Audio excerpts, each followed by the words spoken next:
And the air conditioner won't, fuzz it out or anything? No, it should be fine. Okay, great. As far as I know. I mean, if it is, I've got the backup mic and the camera mic. Right. I've had ones where I've lost audio like halfway through and not realized. Oh no, yeah, that's a bummer. I used to do film and animation stuff. Yeah. But it was way back when, I was still using mag tape and 16mm film. Okay. Nice. But then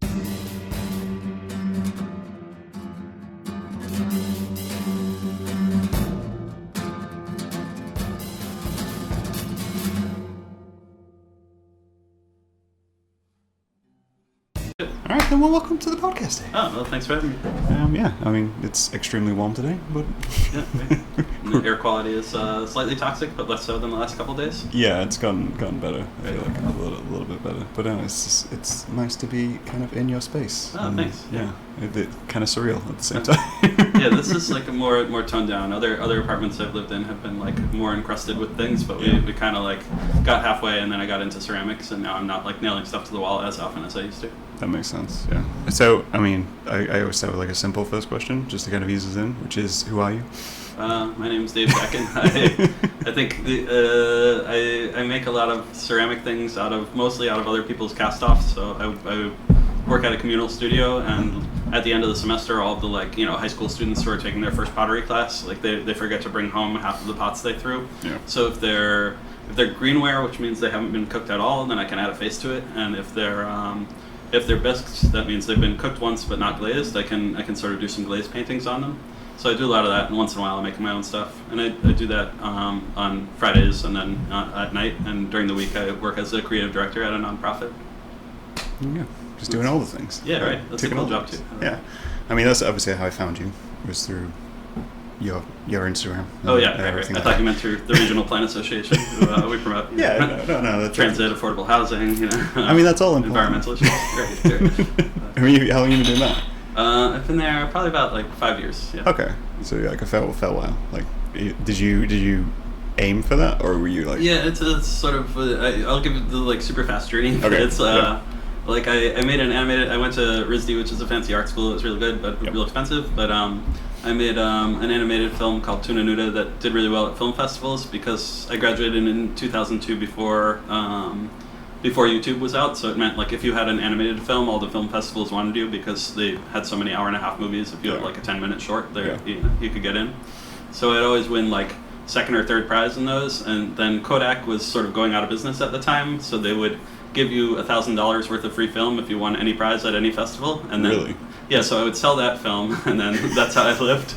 But since I had all those film festivals on my resume, I got hired by a nonprofit to be a teaching artist. Right. And so I started teaching at Bellevue Hospital for kids who were in the inpatient psych unit, and they were really cool kids, but they all had a lot of suicidality, stuff like that. So they were in the locked unit, but it wasn't as spooky as you'd imagine. I like that bunch.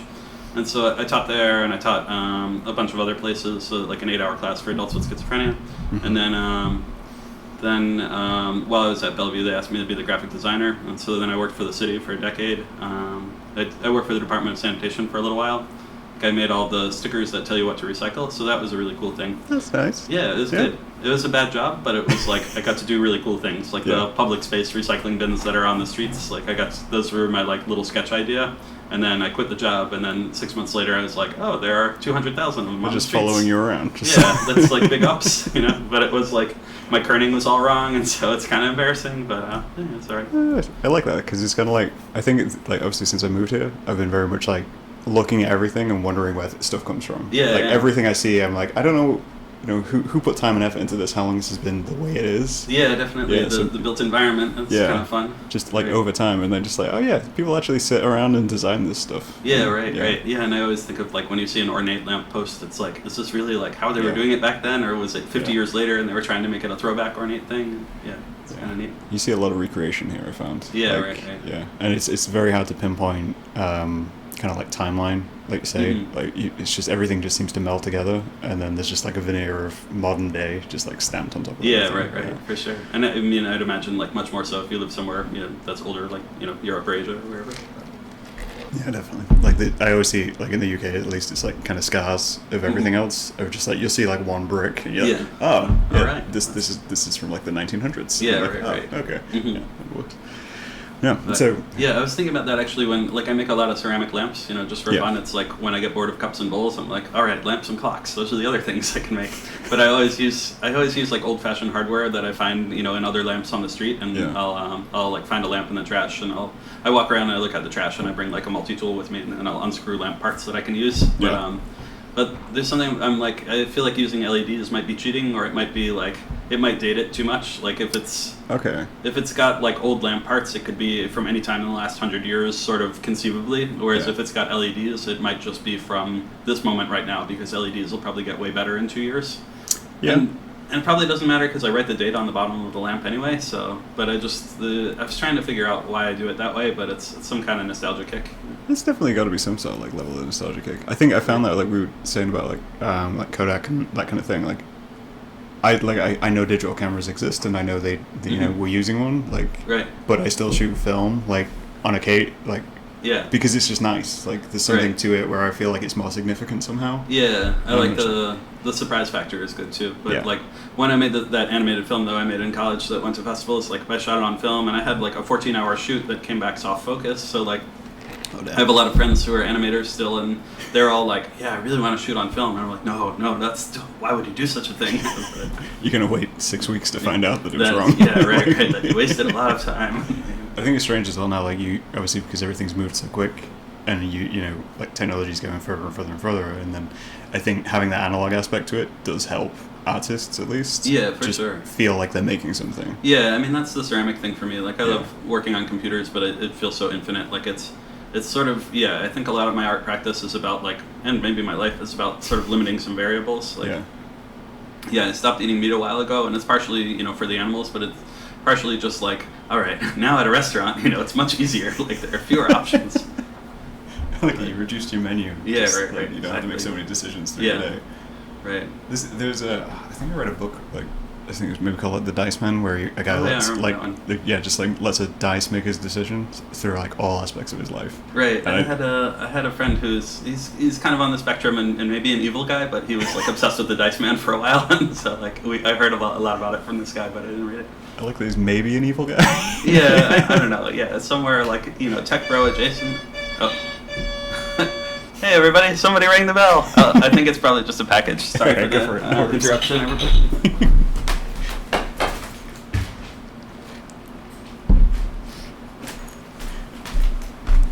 All right. Welcome. Yeah. Whoever it was, they're in the building now. They're in. They can't get out. Right. But I think I'm kind of along the same lines of like I do try to limit what I'm doing at any one point. Mm-hmm. I was actually having a thought the other day around that of how stunted you can kind of get trying to make something by trying to put too much into something.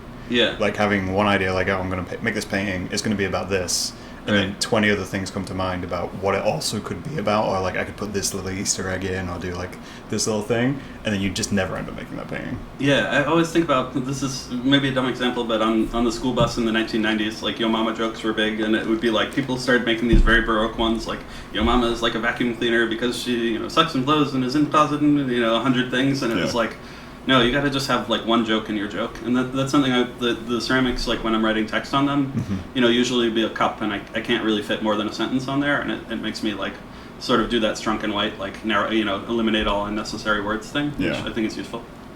Yeah, definitely. I do think, like, kind of we were talking about students earlier. I think that's where a lot of students fall down is they do try to do too much. Yeah. Like, you can and it see makes sense because you haven't tried as many things, whereas like I do like I just crank out a lot of art and some of it's real bad, and I think that's kind of satisfying to be like, all right, you got 10,000 bad paintings in you gotta get through them so you can get to the good ones. Yeah. Like, are you a person who constantly creates? Like, yeah, I've had phases in my life where I wasn't constantly creating, but I've always got something cooking. Like as a kid, I decorating my bedroom was the big thing, and I had like 100 mobiles that were made out of old umbrellas and whatever I could find hanging from the ceiling, and it was just like filling the space. And then I got into I guess when I made the animated film, like that took forever, and now the ceramics. But like the phases in between where I didn't have a big project, it was more about like every night I'm gonna ride my bike and go visit a friend. Like it's it's sort of I gotta have something cooking. Yeah. And I used to make like really elaborate birthday presents for friends just because like I needed a project to work on. Yeah. I get that vibe. Yeah. But I also, like, you know, any project at work, like, I complete things way before the deadline just because, like, there's some kind of stress of, like, knowing I need to do something but not having done it. So I do things quickly. You struggle to flow in that, like, in-between period where it's, like, just doing it. Just, you know, enjoying it. it. If I can be in flow state, that's great. And then I do a lot of, like, I think I'm a little, you know, probably ADD, hyperactive, like, never diagnosed or anything, but I'm always... If I'm not working on something, I'm walking around a lot, and you know, sometimes I'll smoke pot and wander around all night, and that's like not productive at all. But it's like I couldn't smoke pot and sit around all night. I have to be like walking. So that's something. You know. I'm very much the different way of that. When I smoke pot, I can't move. Like, Yeah, I just that's want to stay why I in think one place. I'm like a lightweight. I don't get, you know, out of control. I still want to be able to, like, I don't know, listen to a podcast or do, you know, something. You want to be able to function. Yeah, right. Yeah. And it's kind of. But it's also like, I don't know, it's good. I could probably get real into pot, but my wife's not into it, and I have a kid, and I don't want to be stoned around my kid, so it's much more like, he goes to bed, maybe I'll go for a walk, and then, you know, I'll fall asleep right after. So it's kind of like a couple nights a week, maybe. It's like gym. Yeah, It just wears you out. Yeah, right. Yeah. I mean, we've talked about a little bit about your pottery and the fact that you put messages and stuff like, was that something you started doing or just something you intentionally tried to do? Like, it was sort of, I guess it goes back to that animated film I mentioned before too. When I was at art school at RISD, like, everybody was making these really beautiful films that were just incredible animation. Yeah. And I was sort of a bad animator. Like, I can't draw the same thing twice, so I do like a lot of herky-jerky motions, and like, my trick was like, oh, I'm going to have like real dialogue in this cartoon instead of just having the sound of rustling leaves and blowing wind. And that way, like, I can get away with bad animation because, like, the dialogue is part of the whole thing. Yeah. And so I kind of took that forward to the pottery. The first studio I was at in Brooklyn, they had in the backyard just all this abandoned bisqueware that they were going to throw out, but they had left it in the backyard. And that place, you had to sort of pay twice. You had to only pay once, like, when you first fired it, you paid for the first firing and the glaze firing. Mm-hmm. So these things had sort of already been paid for. So if I painted anything on them, it was completely free to fire them. So I was like, oh, well, this is pretty liberating. Yeah, I can, you know, just like get a lot of free dishes and, like, you know, so I painted a couple faces on them, and then I was like, all right, I pretty much only know how to draw one goofy face. I can make that 100 times, and then after that, I started adding some text to them. Nice. You ever thought about doing animation with these ceramics? Like doing like stages? Yeah, it's just animation. I was burned by it, you know. Like, I did well in it. Like, you know, I did all that film festivals. It was great, but it just took up too much time and was, I don't know, it was like a lonely pursuit. Yeah, I can see that. Yeah, I found, like, especially with, I studied film photography, so like film and, you know, TV and all that kind of stuff, but from like a fine art aspect. And I definitely came out of uni and was just like, I don't want to be making films because the education system, like, ruined it for me. Right. And so it was just like trying to find some other way to make things became super valuable. And like you, it's like, I need to be making something. I need to, you know, have my hands in a project in some capacity. Yeah, and I feel like ceramics is perfect for me, but it's also, I probably would have stumbled upon something else that was perfect for me if not ceramics, but I like the sort of, you know, finding discarded items and making them into something is big for me. And then I've sort of tried it, like, as a little kid. I remember I had that Atom computer, which was a computer that ran on audio tapes and hooked up to your TV, and it was like a very early model one, but I drew all over all of the hardware for it, and I was like, oh, by drawing all over it, now it feels like mine. But it's, anybody who saw it would still say, like, that's an Atom computer that somebody drew on with a permanent marker. Whereas the ceramics, it's like, it becomes a unified piece once you cook it. So do you see your ceramics as like upcycling then? Yeah, I'd say, right. Like, but I don't know, I followed like a couple upcycling message boards, and they were always like, take a useless piece of junk and make another useless piece of junk out of it. And, like, you know, I feel like that's why most of my things are at least semi-functional. Like, they're all, you know, maybe it's a bowl that people aren't going to eat out of all the time because it's more decorative, but at least you could eat out of it. Yeah. And there's something, you know, I've made some that are straight up sculptures, but it feels like slightly more frivolous or like putting on airs kind of thing. So. Yeah, I can see that. Yeah, I think I almost feel like upcycling used to be like a phrase you could like really like apply to things and say, yeah, you know, we're rebuilding this TV, right? You know, we're reclaiming it. It's going to be fully functional. And then, like you say, it got to a point where it's just like we've taken this dinosaur and we've repainted it, so now it's like this glittery dinosaur. Yeah, right. Okay.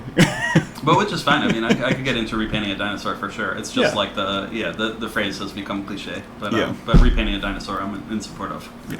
next project. Right. Yeah. Refitting it. So. Yeah, I'm looking in the background. A friend of mine, well, hopefully she probably won't listen to this, but she just moved to Queens, and I have a mirror that has the Queen logo on it, the band. So I just added an S, and the S sort of goes on the frame of the mirror. But it's a good upcycle. Yeah, I think I prefer to find things and remake them. Yeah. And I'd let you say, like, it almost adds to the story of the piece. Like, it gives it, like, an extra layer of concept, which is hard to achieve when you make something from scratch. And it's also, like, starting with a blank canvas can be intimidating. If you're starting with something and reacting to it, that's much easier, at least for me. Yeah. And then I find there's a certain kind of...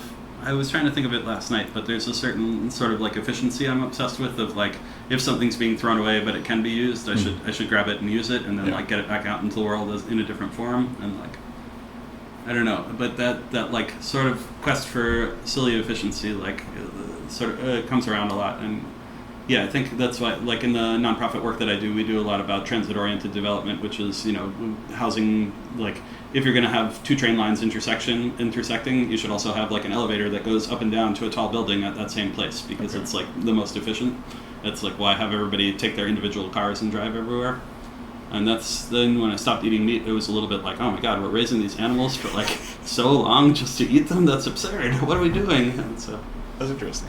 I kind of had like a similar meat journey in the sense of I stopped eating meat because I was very much like, well, I can't really control that aspect of my diet. Like I can control the vegetable, like it comes from the ground, it comes to me, not much happens to it in between. Yeah. But I can't control the life cycle of the animal. So I have no idea what happened to it. Yeah. So it was just like you say, like it was just easier to just cut it out. Yeah. Like, okay, definitely. I guess I'll just not do that. Yeah. Right. But it's like, you know, by that same token, I should become a vegan, but I haven't. So I don't know. It's hard to give up eggs. Like, and I like yogurt too. But I think at some point in my life, like I'm gonna, you know, that's one of the plans. Like I'm gonna also learn to be a better cook at some point. You know, get into cleaning the house more often at some point. Like these are all the dreams. Yeah, right. These are things you can do when you retire. Yeah, exactly. Right. They're achievable dreams. I don't know if I'll make it, but it's like it could happen. I like dreams like that, which are kind of like on the chore list, but you like if you pass on, you wouldn't feel bad about them. Yeah, right. Like they're unfinished, but right. Like I think I could be good at stone carving too. I don't know if it's like I'm not sure if you use power tools or don't use power tools. I got to talk to some stone carvers about like what the ethics are, but either way, I think that's something like when I'm a real old man I want to get into, but right now it's like I guess I could do it like on the sidewalk in front of the apartment and there'd be a pile of dust underneath me. We don't have any backyard space or anything.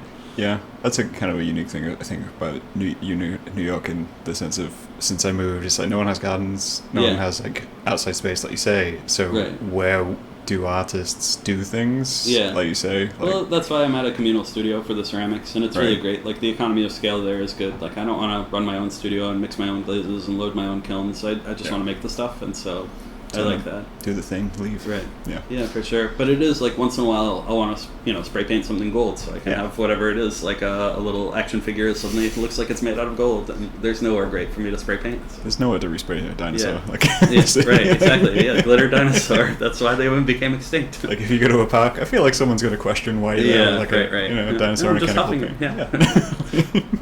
paint. My old apartment had a roof, and we'd climb up on the roof, and we spray painted a map of the apartment on the roof that was 1-to-1 scale, except I made the kitchen smaller and I made my bedroom bigger. So it's cool. Just for peace of mind. Just to convince yourself you had more space. Fantasy. Right, exactly. Everyone's living. I like the idea that someone like flying over would look down and be like, "Oh, man, it's a pretty big bedroom." Yeah, exactly. I feel like as artists, there's like a conflict of like our day jobs versus what we actually create. Like kind of like saying like you find stuff on the street and then reprocess it because you like that's part of like your process. But obviously you have got a serious job with like lots of structure and efficiency, but to create art is kind of frivolous in its own right. So I don't know if it's like us exercising what we're doing, just like I have this regular job, but I need to still have some chaos. Right, and I also think I need the regular job. Like I started making some money off the ceramics, and potentially I could do it full time. Yeah, but it's kind of like I don't know. I feel like I'd run out of source material if I wasn't like involved in the real world. It's kind of like you need to have like your regular ego in order to have your alter ego. I kind of feel like. Okay. So yeah, I could see that. And then at my regular job too, I do like that. I have all these InDesign files that I use all the time, and I can kind of repurpose them and keep on working with them. Like make something new out of something I've made 3 years ago. It's kind of nice. Yeah. I can see that. Like I did teaching for a while, and I found that like it was really rewarding, but it was like every day was you had to start from scratch. And whereas with design, it's like, all right, I got a bunch of tricks in the bag. I can use this thing I used a couple of years ago and change the colors, put a new pattern on it. Yeah, you kind of like develop a toolkit of just like what you can work from. Yeah. Right. How did you end up teaching? Like, that was like when I did all those film festivals. Then there's this organization HAI that I got hired as a teaching artist, and that was cool. Like I taught at a prison alternative high school for a little while, and like the kids were too tough for me. I was like a brand new teacher, and I wasn't great, but I was just doing 2-hour art classes and things. Yeah. But I think I have a lot of teachers in my family, and going to in college it was sort of like all the way through high school and college the grown-ups I knew were teachers. So I was like, I guess you got to become a teacher. And I'm glad I didn't do it because I studied animation, and I think if you teach people how to be animators, but you don't really enjoy animation, that's not great. And then also jobs-wise, it's a hard field that they're pumping out new animators all the time, and brand new animators can get jobs, but it's because they'll take lower pay than the people who've been at it for a long time. So it's like this competition built in. I feel like a lot of teachers end up teaching and resent it. Like they fell out of a career at some point and was just like, okay. Or I know a lot of people who completely love teaching, but it's more just like the system. Like either they don't get paid enough for teaching, and that's a problem. I don't know. There are a lot of issues, but I could see getting back into it. Like when I was younger, I thought I had so much to teach younger people, but now I'm like, I don't have anything to teach them. Like I guess I could teach them to make the same 6 goofy faces I learned how to make.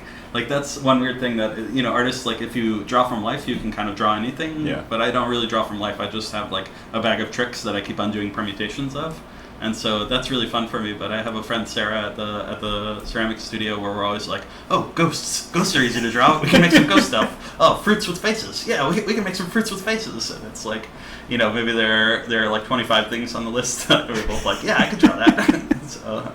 Every once in a while, I'll come up with a new one, but it's hard. Just getting a pill bottle with a face. Let's see what I can do with that. And that's also how I'll do a lot of the pottery stuff. Is that I'll draw one of the 94 things I know how to draw, and then add a goofy face to it, and then be like, well, what would that one be saying? That's interesting. Again, sort of way in. It comes back to like the simplifying things. Yeah, just like pulling it back. Like I think that's it. Like we were saying earlier, for like overcomplicating things. But I feel like I shoot myself in the foot sometimes of like worrying something's too simple. Mm-hmm. Like something goes straight to the point. Is just a slogan based thing, and I look at it, I'm like, but anybody could have done this. Yeah, and I don't know if I can put it first. Yeah, like I did it, but at the same time, I don't know if I trust myself that I did it or I didn't just see it on a wall somewhere. Yeah, right. Or it needs some embellishments. Like it's hard to, once in a while, it's if you're making a flyer, all it needs is like name, time, date, location in big letters, and that's all you really need. But it's like, I got to put like a little something in there to zhuzh it up. I'm a firm believer that graphic design's kind of witchcraft because I just can't understand it. Like I don't know how you get away with it. Yeah, I don't know too. Like I have friends who are more real designers. Like my sort of guiding principle is dumb it down. Like take all the information you can about a project and then figure out like the what's essential for people to read, make that the big bold text, and then everything else can be a little bit smaller, and you can kind of, it's sort of fun to trick people into moving around a page a different way by having like, the big text closer to the bottom of the page. Like they'll still read it because it's big text, but maybe they'll look at the picture first. But but it's still like, I never studied graphic design, but I've been doing it long enough that finally like 2 years ago I was like, I think I know what I'm doing after 15 years of doing this. Every time I look at it, it's very much like, especially when color theory comes up, and I hate dealing with color. Yeah, no, that's the elimination of variables too. Like I'm very good as the creative director designer at my job, but like we have like the 3 typefaces we use and the set of 6 colors that are part of our brand that I sort of worked out. Yeah, like I worked that out with my friend Jenny, and we're like, all right, this will be the colors we use, and it's kind of nice that it's not infinite variables. It's how can I use these tools to make what we want to make. Yeah, I worry as well with kind of graphic design, like this hidden meanings I don't know about. I remember seeing through like a lecture or something about fonts, and like the history of fonts and what certain fonts mean, and like how one font can be from some like era and you don't know what you're suggesting with it. Right. It's like, and I'm just like sat there through like Photoshop and clicking through fonts, like that looks right. Oh, that looks good. Yeah, I want something big. Right. Yeah. What can I say? Can I just draw an image? I can say what I want with an image. Right. Yeah. Makes sense. And then I have a very good friend who's a typeface designer, and I'm always like embarrassed. I'm like, I hope he doesn't see anything I'm working on because I might have picked wrong. But I feel like you got to find like comfort in what you're doing. Yeah. Definitely. Yeah. And comfort in what you're putting out, and like Yeah, for sure. I mean, I think it's again that elimination of some of the variables, and then you Right. can play around with some variables. But if you've got like an equation with 50 variables, you can't solve it. Definitely, yeah. I think kind of like you were saying earlier, like using found things eliminates that level of variable, but it also introduces things. Like surely you've probably found stuff which you've like worked on and then it hasn't worked out because there was stuff wrong with like what you picked up. Yeah, and I usually try and just kind of brute force it to make it work on some level, but it's tricky. And then a lot of the found objects too, it's just like I can't, sometimes I'll find like a hinge in the trash and I'll be like, oh, I better build something with a hinge because now I have this hinge. But it's still, ceramics are what I've been able to pull off the best. Everything else is kind of more like, I'm a junk man making a fun junk project, but those aren't the ones I really like share with the world or anything. Yeah. Yeah, I like that. I like kind of building your own world around the world which already exists. Yeah, right. Yeah, and pulling into it. Yeah. Mm-hmm. I think it's something which people probably should engage with more a little bit. Like we were kind of saying, I think especially for a lot of artists when you start out, there's a lot of pressure to have like the right materials to do things. Mm-hmm. Like we were talking about painting. Yeah. People were like the amount of tutorials you see online, and people are like, what paint do I need? What paint are you using? Like, Mm-hmm. what canvas do you have? Right. Rather than just going, well, I have this available right now. Yeah. Let's see what I can make. Definitely. I think it's all about sort of tricking yourself into like, this is good, I'm allowed to do it. This is not a bad idea. Yeah. And once you do that, then it's kind of like, if you can decide like, it's good just because I made it, and I'm somebody, like I have a little bit, enough confidence in myself to decide that like, if I made it and I felt like it was done, then it's good enough. Yeah. And then like part of the, like I do a lot of, tricks on myself too. Like with the ceramics, I sell them mostly pretty cheap. Like they'll be, maybe $120 or something for a dish that I did a painting on. So it's kind of, if the dish has a crack in it or if it's like not a great painting, it's like, well, you didn't spend a lot of money on it. Yeah. There's a level of like legitimizing yourself Mm-hmm. in your mind, which is hard to overcome. I Yeah, think. for sure. Yeah. Especially when to me the art world's fairly critical. Like Mhm. on the like obviously critics exist. Yeah, and there are so many barriers to entry if you want to Yeah. sell in a gallery, and then it's like, there are sort of phony baloney galleries that are, and then there are fancy galleries. They're all different things. Yeah, and it's very much like I almost feel like you have to make it part of the process. Like if you're gonna go to the dollar store and buy the cheapest paint possible and the cheapest canvas possible, you're like, okay, this is now the concept. Yeah, like definitely. what can I make from this? That's everything like around Mhm. this, and yeah, it kind of forces you into that trap, I guess. Definitely. I think a lot about line weight too. That whenever I do a drawing with a pen, I'm somewhat dissatisfied with it because it's just like all of the lines are the same width, and you can do a lot of crosshatch, and there are a million tricks to make it a little different. Yeah. But that's something like I almost always use a brush because I can get variations in there, and I feel like starting with something that makes it very easy to get variations helps me through the whole process. That's cool. You ever thought, like, I guess from that point of view, would you ever do anything with like etching, like where it's very single line? Yeah, I mean, I'll try anything once, but let's see. But I think, I do sometimes, like, I like to hide out in process in ceramics, and I like that I like the surprise element of it, and printmaking I think has a lot of kind of fun surprises too, that it's like, you create the thing, and then you stick it in the oven, or you stick it in the kiln, and you wait a couple days, and then you're not quite sure what's going to come out. Yeah. And that's pretty fun for me. Like, I like to build in surprises. Even at restaurants, I talked about the, not eating meat, so it's limited choices, but then I also will always, like, cover my ears and have my wife order, so I get a surprise food, and I really like that, because it's like, all right, I'll eat anything, so a surprise is more fun than a non-surprise. Again, it's like the level of chaos Yeah, right. in your own life. Yeah, definitely. But controlled chaos still. Yeah. But I think printmaking has a lot of that going. It's just, I think one of the big things is like, if you can make infinite prints, how do you unload them all? Like that's with the ceramics. I think that's the greatest thing about. I got popular on Instagram during the pandemic, and now if I make something, even if it's mediocre, I can get it out of my house, and that's like. Yeah. That's sort of the greatest goal as an artist, to be able to like, all right, it's not my problem anymore. It's out in the world.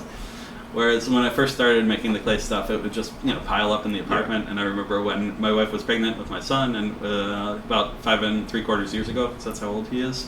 And at one point, there were just a million of these creepy men's faces that I was making out of clay, and they were all in this room that we're recording in. And she was lying on the couch, 8 months pregnant, and they were all staring at her. And she was like, "You gotta figure it out. You gotta get rid of these." And so like I did a couple big sales, and it was kind of cathartic to get them out into the world. I think this is something I highly relate to. Just like I struggle to charge for anything I do. Like just because my brain just doesn't start from that aspect. And like when you're making something, you're not thinking profit for the get-go. And I just give stuff away. I'll think like, oh, I got this painting, I don't care about it, I'll just give it away. And someone was just like, no, you need to charge something for it. And I don't know, it just doesn't comprehend. Yeah, no, I kind of feel the same way. Like now I'm, charging for the ceramics, but it is like some way of gamifying it, and some people like making money is the real way they do it. But that never worked for me. That's why I could never work freelance too. I just like working at a regular place where I know what my salary is and I don't have to think about it. A friend of mine used to have a poker night, and he would get like all of these great meats and cheeses and fancy whiskeys, and I would go for that, and then I would just be like, all right, let me pay the ante, lose every round of cards, but eat some great food, because it was like winning money from my friends didn't feel that good, losing money to my friends didn't feel that good. It was more about like, let's take the money end of it out of it. Yeah. I do feel bad that I'm sort of, Instagram is where everybody sees my work, and so that's kind of like what, it's a big part of the art practice, and it's like, we all know that Instagram is not cool, but it's like it's where I can show my stuff, and like the number of people who like a thing, like I still pay attention to that, because it's like it's the feedback you get. Yeah. So that's like a thing that I'm hooked on, that if I were a famous gallery artist, I would instead be like probably hooked on how many people went to the opening and stuff like that. I do like having some kind of metric, but I don't want money to be the metric for sure. Yeah, definitely. I think it's trying to find that balance between like how you're viewing the audience, and like you say, like Instagram's not. I'm never going to promote Instagram as like a way of doing things, because obviously people do become reliant on likes for like the dopamine hit. It's at Dave Zackin at Instagram. There you go. Like smash that button, man. Yeah. Right. No, but it is. Yeah. I think it's probably going to disappear in a year or two. Like people will get over it. Yeah, I think it's a weird time. Like. Online as artists, I think. Like I was actually reading this morning, so I think it was someone on Twitter, because Twitter's kind of on fire at the minute, as everyone knows, and like in the death throes of whatever's going to happen to it. Right. And there's a comic artist who was asking like, how do people engage with audiences nowadays? And he looked at Instagram and was like, even if you have like 30,000 followers or whatever, you could like 500 people could potentially see that. Right. And I was thinking along the lines of back when I was a kid, and how people got stuff out in like the 90s and 80s, and it's almost like we've gone back a little bit, and it's like that one-to-one aspect has become so much more valuable, because the people who do follow my work and like my work is the people I've spoken to, like physically. That makes sense. Whereas like when it's online, it's just like scrolled through.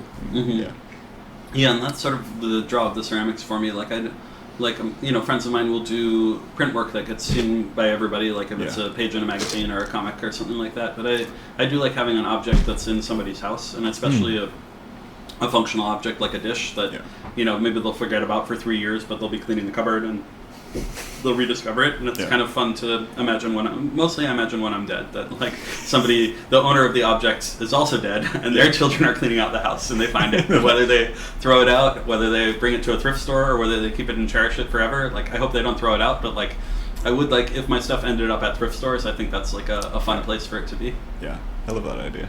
I recently interviewed a guy who does ceramics, does sculpturing and stuff. But he takes stuff from thrift stores, breaks it and remodels it into something new, cool. And then returns it to the thrift store. Oh, that's great for people just to find it. Yeah, I love it. And it's like I like that aspect of the just random stuff appearing in random places.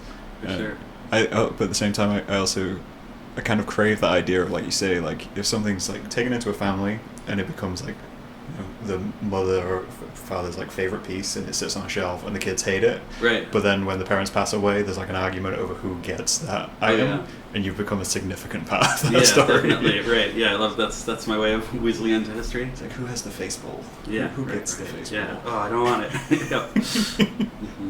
Do you put your name? Presumably you Yeah, I sign write my it? name in really huge letters. Like that's definitely like, and I always instruct like when somebody new comes into the ceramic studio and they're like, oh yeah, how do you people in ceramics usually call it their chop, and like people make these tiny stamps where like I have 3 squiggly lines and that's the symbol of me, and I write my name in very huge letters, and then I always write the date on it too, because I think that is fun. If I see one of my old pieces, like it's nice for me to know what year I made it, so I can kind of gauge where I was at that point. Yeah, definitely. Have you seen like a transition of like the stuff you make? Not as much growth as I would hope for, but it is like I think I've figured some things out. Like some of the, I guess a lot of the early work was like, oh, I can make a face on a dish or on a big vase, and make a face on it. And then once I figured that out, it's like, okay, where can I go with it? And I count the ones where like somebody's holding a slice of pizza or like a hot dog as like those are the real fine art ones, because I have to sculpt a hot dog. But the ones with just the face are kind of like the ones I definitely already knew how to do. Yeah. I like the idea of your like eras, like the blue period and the gray period, and you're like, I've got the pizza period. Yeah, exactly. Yeah, there are some phases like that, or like, oh, I got into the electric blue Amico underglaze for a couple of years, then I switched back to the velvet black. I always love things like that where you velour black. Sorry. You always discover like obviously people sit around and they talk about concept and they're like, oh yeah, like he was obviously going through all these things. It's like, no, I just happened to have a big tub of that glaze I needed to use it. Yeah, there are though, like if there are weeks I'm like having a bad week, I'll make like a lot more scowling faces than yeah, and I do. I think like some of my work like was really angling towards the creepy. Like I like to do a lot of like lines under people's eyes and like a lot of wrinkles, and so I was making like the most wrinkled faces you could ever imagine at the beginning, and because the process was really fun to carve those wrinkles. Yeah. But then the end result was like, oh, this is the most like grotesque face in the world, and I like a good grotesque, but I didn't want that to be like the only things I made in the world. So that's the only like conscious decision I can think of, is to be like, all right, I'm gonna try to not overwork it. Yeah. I mean, yeah, I get that. I think that's one of the reasons I kind of was attracted to your work, is the fact that it's not what I call like pretty ceramics. Yeah. I wouldn't even consider it grotesque. To me, like it's more realistic of like life. Well, I mean, and I like can show you some imperfection. grotesque ones while they're hiding around. But, There's like some secret ones which don't appear on Instagram. Yeah, I know. But I try and post the bad ones too. It's like, if I made it, I might as well. I think like, it just makes things more interesting. Like if you have characters like that. I remember being asked a long time ago. So like whenever I draw hands, I tend to draw like broken fingernails. Oh, interesting. And like it always had like a little imperfection. Or when I do teeth, they're always crooked. Yeah. And someone was like, why do you draw like why are you adding all these things? Like, because this is what real people look like. Yeah. Like, it worries me when I meet someone perfectly manicured with straight teeth. Yeah, that sounds right. I need some aspect of life. Yeah, that's really true. I always do, like, I don't make the eyes look straight ahead, because I always get a little creeped out by that, so almost all of mine have the eyes looking to the right, so now that, I don't know if anybody's noticed that when I, like, scroll through all of the photos of my stuff, I'm like, oh yeah, eyes facing right, but... They're all slightly concerned about what's going on over there. Yeah, there's something going on over there. It's kind of like the screen painting of just like you just begin to question, it's like, what is going on over there? Like you have a wall of that. What's that guy so upset about? Netherlands seem nice. I like the idea now that you have like an exhibition of just like a wall, all just looking at like one single ball. The like entrance to the bathroom is on the hall around that edge or something. You step out and say, oh. Right. I guess a question then would be like, what comes next with this? Like, is it continuation of the faces and that's a big question. Like, I'm always, around New Year's, I'm like, this year I'm gonna make a lot bigger pieces, but I do like the quick and dirty ones too. It's like, it's sort of a question over what's my daily practice to sort of like get through the day, and like at the end of the evening, like, as like my son is winding down, getting ready for bed, I'll usually sit at the desk in the living room and like paint on a couple of pots. Yeah. And like, for that, like, I don't really think about growth, but then when I think about my work as a whole, I'm like, I really should change things up. But I think it's going to have to be organic. I don't think it's going to be like a decision that I can come to. It's much more like I'll start on some path and get somewhere. Yeah. But I would like to try and make a few like uncomfortably huge pieces that whoever owns like has to reckon with. But something domineering as you walk through. Right. But in the past, I made some giant heads that we used as a cauldron when we had a Halloween party, and we had like some dry ice and drinks in there, and it was nice to make a big thing. But then when it's not the Halloween party, it's just like, oh well, you've got a huge cauldron in your apartment that's, you don't have that many square feet, so figuring it out. Yeah, again, it brings that question of like, where do you store it? Like, yeah, right. And that's, I think about too, like I do, my friend Stephanie, if anybody's listening, look up her work is really good, and she's like a real famous, fine arts gallery artist. Mhm. But I think she's like always been sort of like good at making money and into it and good at talking to people and like sort of like decided to navigate that world and go for it. And I'm like, yeah, I should probably do what Stephanie did and like get famous. But but she's like making, each individual piece is like, she takes longer on her pieces, but they are way better. Like, whereas I sort of like to make a Ramones song rather than like a Yes song or something where it's, like had the idea, banged it out very quickly and then move on to the next thing. Yeah. It's satisfying. I like that. I think there is a level of that kind of like that punk rock like aspect to it and different styles of art. Like I fully appreciate fine art, and I've done pieces myself which I would consider more fine art and have taken me months to make and all that kind of thing. But at the same time, the catharsis you get from just making something and going, this is done. Right. Move along and make something else. Yeah. And it's kind of the same as a graphic designer. Like I love a quickie flyer that somebody will be like, we need this thing in an hour and a half because we're having this event and we got to promote it right now. It's like I like that better than like, okay, you have 3 weeks to think about concepts. We're gonna have a lot of meetings about this. It's I'm not. Yeah. I like the quick gratification. I do love now that it's become kind of a thing of having like graphic design companies and art companies and all these different places who sit and try to like figure out how to make that style, which was like formed by some guy with like a marker pen. Yeah, right. It's just like, how do we get the grungy style? How do we recreate it? Like, right. What aspects of this involve it? Like, what's the bullet points? It's like, there's no bullet points, man. Yeah. He just wrote down on a piece of paper. Yeah. That's important. I mean, I sort of think of it as a binary of like the people who know how to draw anything can then, explore and study and learn how to draw anything. Yeah. And it's incredible, but I don't have that. I only know how to draw like, the 8 things I know how to draw, so I'm just working with that. Yeah. But I do find like I have some friends who are incredible artists, but aren't sure what to do with it because they have so many options for what to do that they can fall into making derivative stuff more easily because they're looking at what's in the world and being like, that's beautiful. Why don't I try making that? Yeah. Whereas if you have again the limited palette of a limited skill set, and then it makes it a little easier to make some choices. Definitely. I recently interviewed Graham Annabelle, who does he's known for directing the Box Trolls stop motion film, but he also does a comic called Grickle. Oh, cool. And it's very simple line drawings because he doesn't see himself as like an artist. And we were talking about how having that simple line drawing made the concept of what was being said, like we were saying earlier, kind of just adding dialogue to things which aren't particularly pretty, right, was just like a really easy way of getting the message through, because it's like people look, they see the character, and they're like, okay, well, what else is going on here? Yeah, definitely. Yeah. And I think there's definitely a level of like needing that for some people, but like you say, other people who have so many options and so many skills, they can get trapped. And sure. They need to. I don't know how you teach cutting out that. Yeah, I don't know. There's that. That's the book we were all reading in the '90s. Was that Scott McCloud Understanding Comics, where he he has a picture of the 3-pronged outlet, and it, everybody notices that as a face, and he's like, the human mind will recognize that as a face, but you can also go super detailed and make like a real portrait. But if you make a real portrait, then it becomes a specific person. Whereas if you make just a goofy, really simple face, then everybody imagines it as their own face. Yeah. Okay.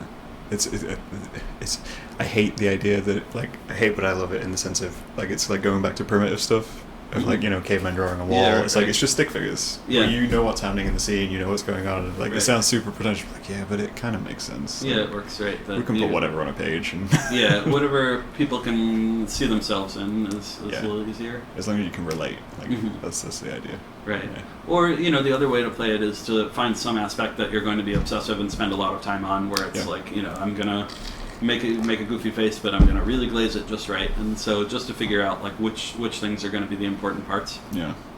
Do you enjoy, the technical aspect of it all? I've enjoyed the parts of the technical aspect that I enjoy, I do, and parts of them I sort of leave out. So I'm at this community studio, Gasworks, that that's great if anybody's into ceramics in Brooklyn, but it's set up sort of like a gym where you pay your monthly fee and you get 24-hour access, and then they have probably about 60 glazes that you can use, and they're always mixing up new ones. And the people who are into glazes are really glaze chemists, and there are some people who are students who get into the chemistry and they'll mix up their own glazes and things like that. But I don't care about that much at all.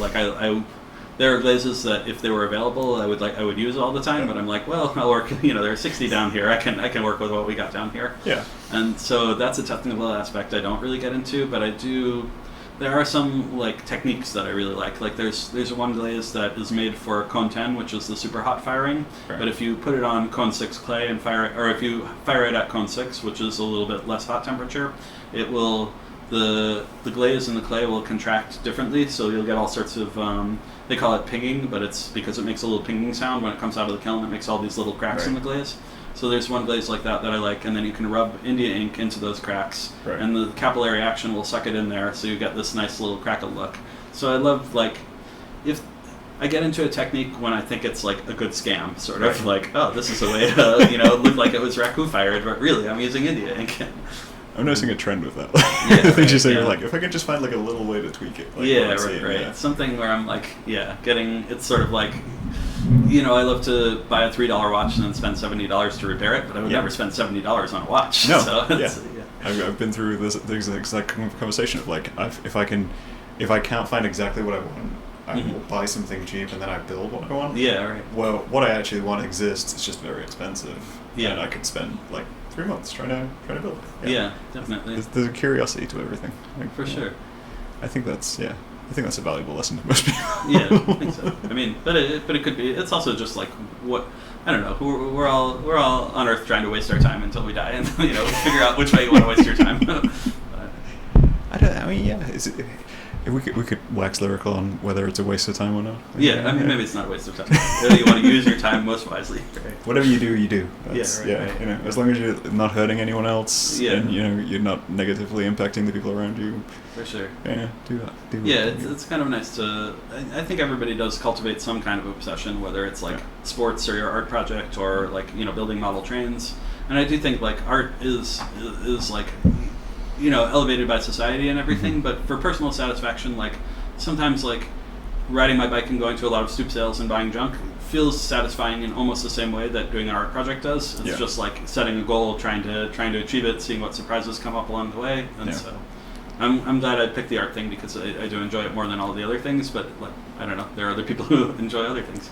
Yeah, I think again it kind of pulls back to that like aspect of we all need some sort of like task set as people and human beings because we crave that like satisfaction of just doing things, but at the same time you got to have at least some space for like some level of chaos. Yeah, for sure.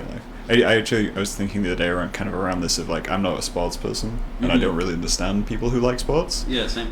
But at the same time, to them, that's their level of chaos because they can't predict the outcome. Yeah, so for like, sure. If they become invested in it, it's like, oh, this is exciting. And you've also got a community of other people who care about it. So I definitely see the appeal, but it's just like not the thing I picked when I was young, and now I'm like it's too much to get into it. Yeah, definitely. But at the same time, otherwise we just go on the street and we find things and we build things. Yeah, right. That works too. Yeah, that's pretty good. No, I like that. I like that. I sometimes wish like cooking was my thing because then I could eat a lot better. But it's like I just never found the satisfaction in it. So like I'll make dinner for my son and I know how to like rock a stir fry, but it's like they're all the other parents I meet like their kids are eating better than I could. I always feel like cooking's a double-edged sword as well, though. Like if you get too far into it, you'll just stop making things because you're like, this is never going to be good enough. You're gonna have to go to a restaurant. Or you can, like you say, like obsessive about one aspect of it. Whereas if you can just appreciate something being satisfying, it's like I mean, I'm at a much lower level where I'm kind of like, oh, I have tomatoes, I can make a salad. Well, I guess I'll just eat these tomatoes like they're apples. So I could make something, or I could just eat this. Eat the raw ingredients, they'll all get combined within me. I always feel like cheese is the one, which is like the deal breaker on whether you cook something or not. It's like, I could make a grilled cheese, or I could make cheese on toast or something, or I could just eat a block of cheese, guys. That's a good idea. We should start a cooking show. This is what the podcast Everybody, we'll tell people to fast forward to however many minutes we're in of our cooking tips. Skip forward and you will find the food podcast from Dave and Graham. Exactly.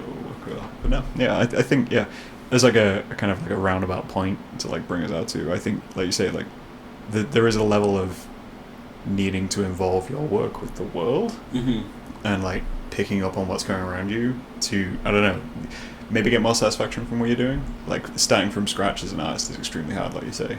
Right. So and I think with the text ones too, it's like you're almost, anybody who sees something with one sentence of text on it will automatically read that one sentence of text. And so it's kind of like, a way of worming your way into other people's brains and being like, even if this message isn't that important, I've gotten like some kind of message out into the world, and it's like, ideally, you know, to build up to more important messages would be great. That's something I always struggle with too. Of like, you know, we lived through the Trump era, and there were all sorts of like with my nonprofit work, we do have like a lot of things that we want to advocate for to make the New York region like you know, more equitable region, more efficient and everything. And it's like, okay, how do I get, you know, transit-oriented development onto a teacup? And it's, I haven't really, like, once in a while I'll naturally, you know, get one of my core beliefs onto a cup, but like sometimes they don't make it. And but yeah, that's always tricky to figure out, like, what aspect of you are you putting out into the world. There's a lot of power in like a slogan, and like simple wording. Like I find a lot of my illustration stuff is usually led by like one line, like one line from a lyric or like a book which I read, and I've gone, oh, that's really good. Yeah, I can push that further and explain it. Like you say, it's like a cheat code. Right, and it's also like that's what's going to stick with people who aren't actively trying to engage with whatever topic you're talking about. If they're just passing through, like you can hook them with a line or two. But it's like if you want somebody to read a 40-page report, you've got to like, you know, get them hooked with the easy stuff a couple times first to build up to that. Yeah, limit again, like limit what you're doing. Yeah, and then it hooks people in, and they'll be more interested to do more things. Yeah, right. Oh, all right, I think that's a good point to round this out. Okay, well, thanks so much. I've only got one more question before we kind of close out. So I'm asking every guest this year of who I should talk to next. Like, who would you recommend? And I can reach out and find someone. Yeah, let's see. Oh, man. I feel like I know a lot of people. But at the ceramic studio, I'm trying to think. Maybe, like, I don't know. I think my friend Esther Kwan would be good. She's just, like, you know, a tech at the studio, but I always feel like she's, like, got interesting things to say because she's, like, a lot of her work is, like, seeing, you know, a couple hundred other artists and talking to them. But I think, I don't know, I'll have to figure it out off mic and then send you an email because I can't, you know, on the spot I can't think of, but I know a lot of weirdos who would all be good. There's a guy, Adam Kesner, who might be great. He runs trivia nights at bars, and he's been doing that for like a decade, but he's like... That's like his thing? He's sort of, and it's great because he's like, he always had like a little bit of a game show host aspect to him, but he's also like a, you know, a big weirdo, but it's kind of fun that he's just like found a niche where that's what he does. I like it. Yeah, definitely. We'll have a chat off your camera. But yeah, I like to put people on the spot and see who they come up with like instantly. Yeah, right. Because it's like, I don't know. My mom's really it's like cool. A Rorschach She's been doing a lot of drawings. You know. I'd happily talk to you. As I say, like I'm happy to have any guest and happy to talk to anyone about that's anything. Good. Yeah, we started it with talking about, you know, the writing the correct Yo Mama joke, keeping it simple. You know, we end with my mama. That's good. All right. Well, thank you for coming on, Dave. Yeah, thanks so much. It's been good, and yeah, we will talk to these guys later. All right. Cool. There we go. Excellent.